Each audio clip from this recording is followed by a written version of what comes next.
एक विच की श्राप से बौने बन चुके 7 राजकुमार जादू तोड़ने के लिए खूबसूरत लड़की की तलाश करते हैं जो उन्हें किस कर सके और सातों वापस राजकुमार रूप में आ सकें। इस बौने भद्दे शकल के साथ क्या कोई सुंदर लड़की किस करेगी?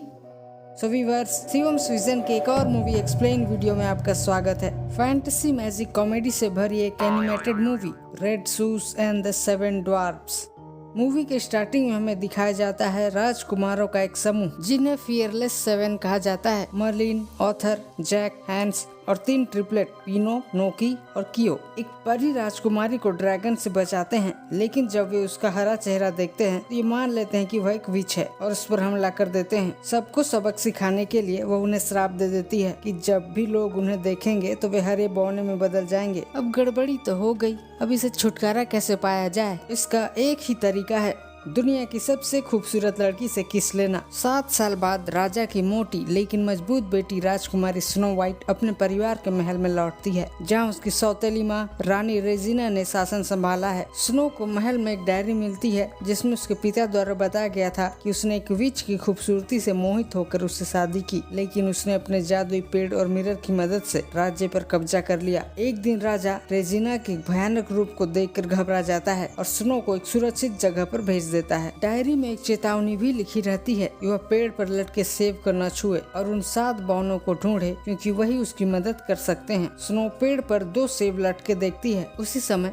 रेजिना भी उसी कमरे की ओर आती है। अचानक एक खूबसूरत लड़की को रेड शूज के साथ देखकर चौंक जाती है और उस पर हमला कर देती है। दरअसल वो सेब ही जूते थे जिसे स्नो तोड़कर पहन लेती है और एक खूबसूरत लड़की बन जाती है। किसी तरह वहाँ से बच निकलती है। विच की जादुई झाड़ू से उड़ते हुए वह सीधा बौनों के घर के पास ही गिरती है। बौने अचानक आवाज से सतर्क हो जाते हैं और हमले की तैयारी करने लग जाते हैं, लेकिन जब वो स्नो की खूबसूरती देखते हैं तो उनके तो होश ही उड़ जाते हैं। लेकिन हैंस पीछे से आता है और उसके सर पर दे मारता है। स्नो बेहोश हो जाती है। होश में आते ही वह चौंक जाती है। खुद को आईने में देखकर तो और भी चौंक जाती है और उन्हें पूछ बैठती है कि ये कौन है। फिर उनका परिचय होता है। स्नो अपना नाम रेड शूज बताती है। सातों उसे इम्प्रेस करने में लग जाते हैं। उधर रेजिना पड़ोसी राज्य के राजकुमार एवरेज को उसका फायदा दिखाते हुए रेड शूज को ढूंढने के काम पर लगा देती है, जो अपने सैनिकों को उसे ढूंढने भेजता है। एक जगह स्नो सैनिकों के हाथ लग जाती है जिसे मर्लिन द्वारा बचा लिया जाता है। इसके बाद एवरेज बौनों पर फिर हमला करता है और रेड शूज को ले जाने की कोशिश करता है, लेकिन नाकाम रहता है। उस रात स्नो और मर्लिन इमोशनली करीब आते हैं।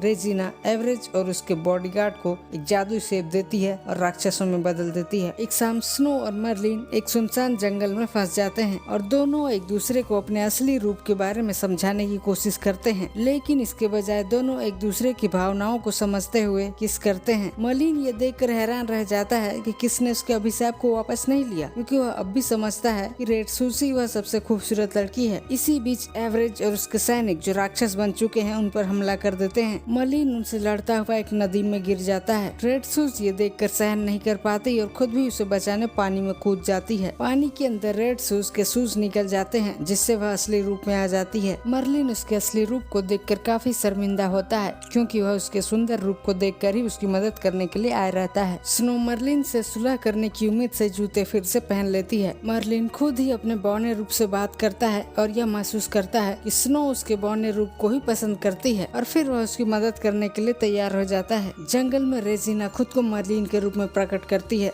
और रेड शूज को एक सेब खाने को देती है, लेकिन उसी टाइम असली मर्लिन वहाँ आ जाता है। रेजिना की चाल पकड़ी जाती है और वह स्नो को लेकर गायब हो जाती है। मर्लिन उसे बचाने महल की ओर जाता है और एक गुप्त दरवाजे से अंदर घुसता है, लेकिन जादुई पेड़ उसे पकड़ लेती है। रानी रेजिना स्नो को सेब खाने के लिए मजबूर करती है, लेकिन जब वह मना करती है तो वह मर्लिन को मारने की धमकी देती है। स्नो मर्लिन से अपने पिता को बचाने को कहकर सेब खा लेती है और एक पेड़ में बदल जाती है। मर्लिन पेड़ में फंसा रहता है, तभी सभी बौने वहाँ आकर उसे बचा लेते हैं। स्नो को बचाने के लिए मर्लिन रेजिना के साथ महल से नीचे कूद जाता है और अपने पावर से बर्न कर देता है, लेकिन इसमें वह खुद भी झुलस जाता है। तीनों ट्रिपलेट उसे स्नो के पास ले आते हैं, जो मरने से पहले अपने रोमांटिक भावनाओं को स्वीकार करता है। स्नो मर्लिन को एक आखिरी किस देती है जिससे वह पुनर्जीवित हो जाता है और अपने असली रूप में वापस आ जाता है। दोनों एक दूसरे के रूप को खुशी खुशी स्वीकार करते हैं, जबकि अन्य बौने स्नो व्हाइट के असली रूप को देखकर हैरान ही रह जाते हैं। अंत में स्नो और मर्लिन की शादी हो जाती है, जबकि अन्य राजकुमारों को उनकी असामान्य दिखने वाली गर्लफ्रेंड मिल जाती है। परी राजकुमारी एवरेज को नदी से बाहर निकालती है और उसके द्वारा एक अभद्र टिप्पणी करने के बाद उसे भी एक हरे बौने में बदल देती है। सो व्यूअर्स, स्टोरी यहीं समाप्त होती है। कमेंट करके जरूर बताएं कि स्टोरी कैसी लगी, और चैनल से जुड़े रहना चाहते हैं तो चैनल को सब्सक्राइब जरूर कर लीजिएगा, और किस मूवी की स्टोरी सुनना चाहते हैं ये भी कमेंट में जरूर लिखें। तब तक के लिए बी हैप्पी।